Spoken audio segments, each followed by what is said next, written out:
চা প্রেমীদের মধ্যে আমিও হলাম আরেকজন। বাকিদের মতো আমিও চা খেতে খুবই ভালোবাসি। তবে না, লাল চা তেমন নয়, দুধ চাটাই ভালোবাসি। আমি কিছুদিন আগে ইউটিউব দেখে একটি চায়ের প্রিমিক্স বানিয়েছি।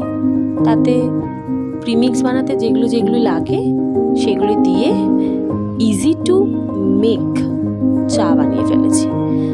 তার জন্য যখন যখন আমার ক্রেভিং হয় চায়ের, তখন আমি সহজেই গরম জল ফুটিয়ে প্রিমিক্স অ্যাড করে চাটা যেন খেতে পারি এবং যখন তখনই চা স্বাদ উপভোগ করতে পারি।